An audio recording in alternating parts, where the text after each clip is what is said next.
MacBook Air M2 e o MacBook Pro M1 14 são os dois modelos mais atualizados das suas respectivas linhas e também os mais procurados atualmente por quem quer um portátil novo da maçã. Pelo nome, as nossas expectativas para cada um ficam até que bem definidas. Um mais puxado para o trabalho, o Pro, e o outro para o lazer. Mas será que na prática é esse o direcionamento que acontece de verdade? Ou tem mais detalhe aí por baixo dos panos? Quais são as diferenças de verdade e para quem é cada um desses MacBooks? Se essas são as suas dúvidas, fica comigo que eu te respondo todas elas no comparativo de hoje. E se até o final do vídeo vocês acharem que realmente vale a pena ter um deles, os links para compra estarão lá na descrição. E comprando por lá você ainda ajuda o canal. Confere também nosso comparador de escolha segura, o plugin e aplicativo que encontra os melhores preços e te permite criar alertas para você nunca pagar mais caro nas compras pela internet. Tá tudo aqui embaixo e bora pro comparativo.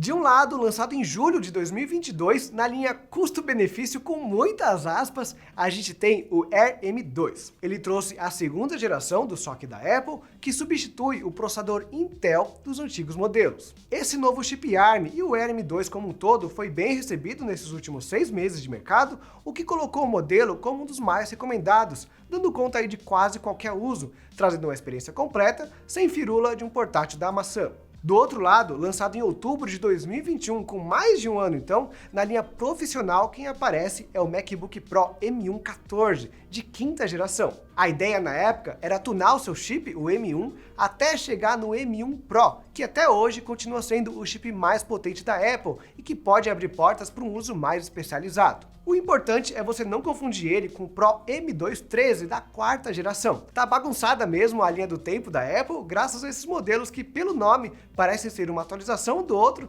mas não são.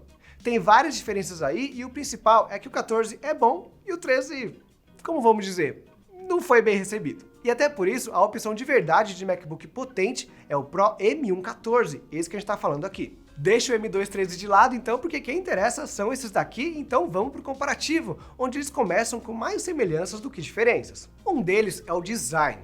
O Air M2 continua o que o M1 Pro começou, que foi o Note na tela. No review do M2, a gente tinha conversado já que essa virou a marca registrada da Apple. Ao invés de tentar fugir dela, igual outras marcas, a maçã abraçou a ideia e trouxe a franjinha dos iPhones para os seus MacBooks. Não por coincidência, as próprias webcams se mantêm parecidas, pelo menos em especificações. Aliás, vamos fazer o teste prático. Esse aqui é um exemplo da webcam do MacBook Air M2. Parece que eu tô um pouco mais esbranquiçado, mas a gente tem uma definição melhor. Tanto aqui na minha cara, ó, eu consigo chegar mais perto e ter mais detalhes, quanto lá no fundo. Esse daqui é um exemplo de gravação com a câmera do MacBook Pro M1 e também do microfone dele. Como vocês podem perceber, a câmera é muito parecida com a do M2, o Air M2, mas o microfone desse carinha aqui é melhor. De qualquer forma, o Note conseguiu aumentar a área útil da tela e até nisso os dois são parecidos. O Pro alcança 14,2 polegadas contra 13,6 do Air. São 0,6 polegadas aí de diferença que usando você quase não sente. O que muda, e agora sim temos uma grande diferença, é o painel, a qualidade dele. Isso porque a tela do Air é limitada. Ela tem resolução muito boa até, de 2560 por 1664. É um número estranho aí, mas que traz a cobertura quase completa do padrão DCI-P3, 98%, e um brilho máximo de 500 nits. Mas o seu painel é um IPS simples, com contraste relativamente baixo, 1210 por 1 pelos nossos testes, sem muitos recursos extra. Já o Pro fica em outro mundo, graças ao painel com mini LED. A resolução é de 3024 por 1964, frequência de 120 Hz até 1600 nits de brilho, com cobertura de 99% do padrão de cores DCI-P3 e agora o contraste, uma grande diferença, de 15.000 por 1. O Pro então tem uma baita tela potente, com melhorias em todos os campos, menos na cor que já estava muito boa no Air. As vantagens no uso que uma tela melhor traz são aquelas de sempre. Uma tela mais colorida representa melhor o seu desenho, que para designers, editores de fotografia e edição de vídeo é muito bom. Não é necessário, mas ajuda a ter uma representação melhor do produto final. Isso é algo que o contraste melhorado do mini LED pode te proporcionar. Além disso, os 120 Hz dão uma sensação mais suave para os movimentos da tela, passa uma sensação de tela premium para todos os momentos. Se você é alguém que busca ou que precisa de uma tela melhor, escolher o Pro é algo que faz muito sentido. E eu até diria que completa a experiência Mac que você espera ter ao investir numa máquina premium como essa. Dito isso, eu tenho certeza que 90% das pessoas já se sentiria muito bem e muito completa com a tela do Air. Ela não traz nenhuma novidade tecnológica, mas é boa e entrega o que é necessário. Fica faltando aí os 120 Hz para ser mais moderna, mas no geral você não precisa, com ênfase aí no precisa, de uma tela melhor que essa do Air. Mas para colocar aí um ponto final, o Pro é o vencedor disparado no assunto qualidade de tela. Mas agora, vocês sabiam que a maioria das pessoas que passam por aqui ainda não estão inscritas no canal? Se você é um desses e você está gostando do conteúdo, é só apertar o botão vermelho aqui embaixo para se inscrever, já ativa o sininho para você não perder nenhuma novidade e deixa eu voltar para o comparativo. Voltando para uma semelhança, olhando para baixo agora, a gente tem o teclado.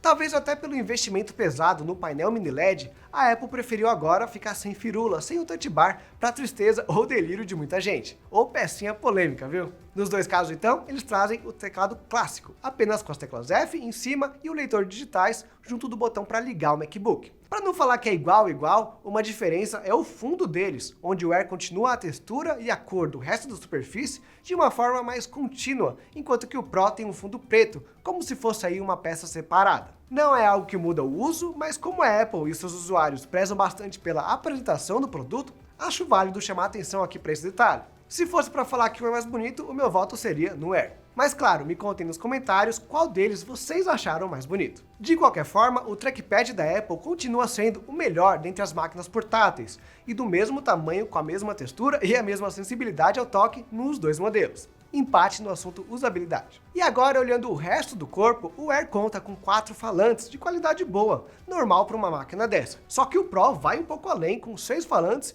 e um woofer especialmente bom, que dá bastante profundidade para o som. O Pro consegue bem melhor que o esperado, acima até de algumas caixinhas de som. Não diria que é um nível profissional de áudio, mas nesse caso você usaria um fone de ouvido que felizmente entra no Air e no Pro sem um suporte. Ambos trazem a entrada para fone de ouvido, o que não me surpreende, porque eu sei que a Apple ainda tenta agradar bastante a galera da edição de som. Mas, qualidade de áudio, ponto pro Pro. E falando em entradas, o Air foi bem simplório nessa parte, só com MagSafe e 2 portas Thunderbolt versão 4. Eu digo simplório pela quantidade, não pela qualidade, porque o retorno do MagSafe foi ótimo e o padrão Thunderbolt é capaz de fazer de tudo. Você pode encaixar aqui o monitor, passar dados em alta velocidade e até carregar o Note. Só é necessário encontrar os dispositivos certos que aceitam o Thunderbolt ou então comprar um dongle, que é a solução que a Apple prefere. O Pro alivia um pouquinho aí essa necessidade do dongle, trazendo um leitor de cartões separado e até o HDMI. Para minha surpresa, agora sim. Ele ainda tem um Thunderbolt a mais, então acaba ficando um kit mais completo. É o suficiente para dar um ponto aqui pro Pro? Olha, você ainda vai precisar de alguns acessórios, vamos ser bem realistas aqui. Mas você não precisa usar tudo por eles. No resto da carcaça, eu acho que não tem muito o que pontuar. Apenas um valor aqui muda, e ele é bem importante, apesar de ficar meio escondido. No caso, arredondando os valores, o Pro é um retângulo de 31 por 22 centímetros, contra 30 por 21 no Air. As dimensões completas eu vou deixar aqui na tela, mas são só alguns centímetros de altura e alguns gramas de peso.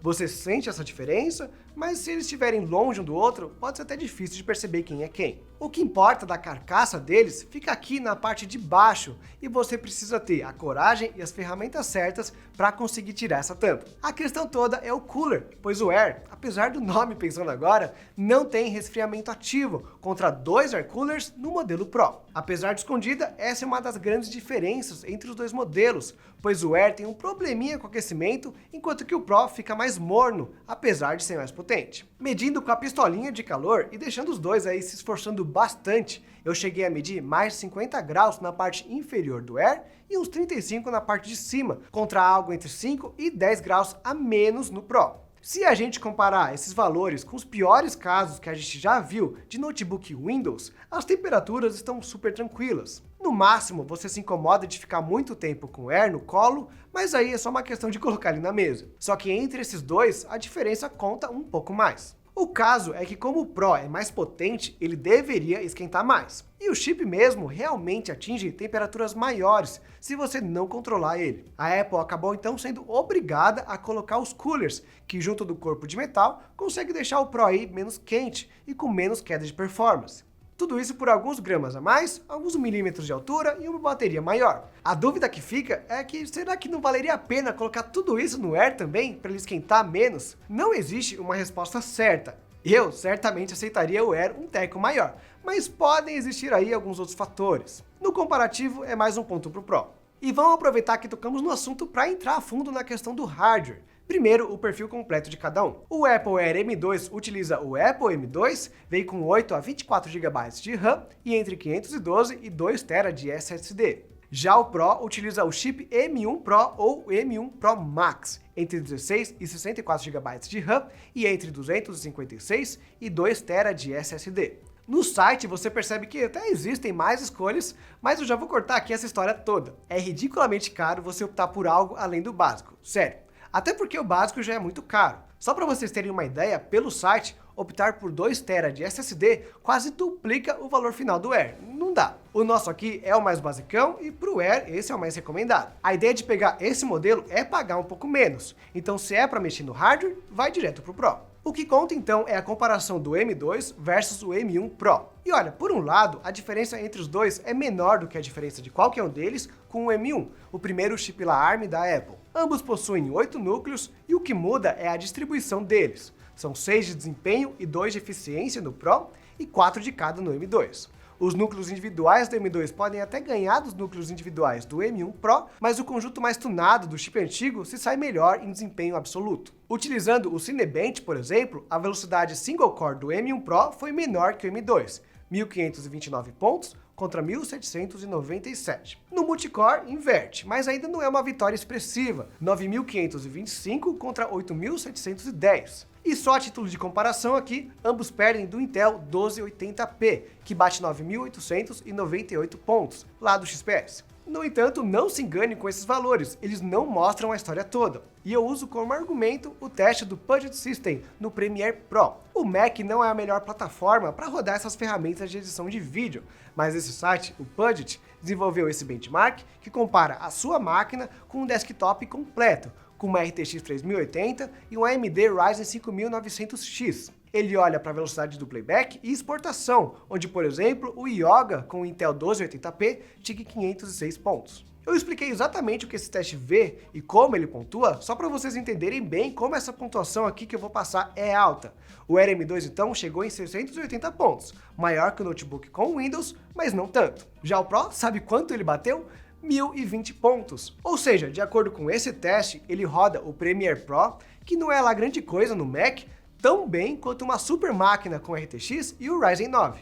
Essa pontuação foi com ele frio, então pode ficar com calma. Testando mais vezes, ele ficou na média de 930 pontos, mas ainda é um valor alto, e isso sem estar ligado na tomada. Não que ele ganhe muita performance quando alimentado direto, mas a estabilidade sobe. Mas aí também tem aquele preço que você paga na questão energética. Esses ganhos são acompanhados de uma redução no tempo máximo de uso, onde o Pro pode ficar sem carga bem rápido se você estiver, por exemplo, editando um vídeo nele. Eu cheguei a zerar uma carga completa em 4 horas, em uso pesado e com brilho no máximo. Dá também para você limitar tudo isso e conseguir algo próximo do Air, batendo aí quase 2 dias de uso, só que claro, com uso bem leve. O que isso prova é que o MacBook Pro é muito potente, muito mesmo, ao ponto de não ter muitos concorrentes que alcancem algo parecido. Nem preciso falar então, mais ponto pro Pro em desempenho e aí com um pontinho de sobra pro Air na questão de bateria. O vencedor então da nossa batalha é o Pro, claro, mas você paga mais por isso. Sabe o carregador? Ele vem com a fonte de 75 watts, isso o Pro. O Air tem uma fontezinha de 30 watts, mesmo ambos aceitando até a fonte de 140 watts, que custa mais de R$1.000, isso só na fonte. É o típico modelo de mercado da Apple, onde você compra a máquina e entre 2 e 6 dispositivos extra para funcionar aí na sua maior capacidade. E tem, claro, também a diferença no valor monetário de cada um. $1.199 no MacBook Air M2 contra $1.999 no Mac Pro M1 14. Trazendo para a realidade brasileira, o ideal é você encontrar um lugar que vende o Air M2 por R$9.000. Caro, sim, mas ele entrega bastante. Se você quer um Mac, uma máquina mais potente, mas não tanto assim, vale a pena o investimento a mais. E ele não estava na comparação, mas até o Air M1 é uma boa se ele estiver mais barato que isso, e você também não precisa trocar o seu M1 pelo M2. Ambos são Macs que vão durar aí muito mais de um ano. Já o Pro M1 14 está num limbo, sem concorrentes à altura, depois dos avanços da Apple com o seu chip ARM. Aqui a gente viu que ele fica à frente do Air, graças à tela com painel mini LED, no som com alto-falantes mais potentes, em alguns detalhes no meio do caminho e o principal no desempenho. Custo-benefício? Aliás, custo-benefício vai para o Air M2, mas ele tem que tomar cuidado. O Pro está muito melhor em vários pontos, então todas aquelas opções mais avançadas do Air não valem a pena, e qualquer subida no valor também vai quebrar as pernas dele. Por outro lado, se o que você precisa é de uma máquina quase tão potente quanto um desktop, porém portátil, aí é o Pro. Só que você precisa ser um profissional mesmo, viu, para fazer sentido gastar tanto assim no MacBook. Mas, esquecendo o preço por um instante, o que vocês acharam dessas duas máquinas? O Pro é bom, mas o que a Apple conseguiu com o M2 também impressiona. Me contem tudo lá nos comentários e não se esqueçam de deixar um like e de se inscrever. Por hoje é só, até a próxima!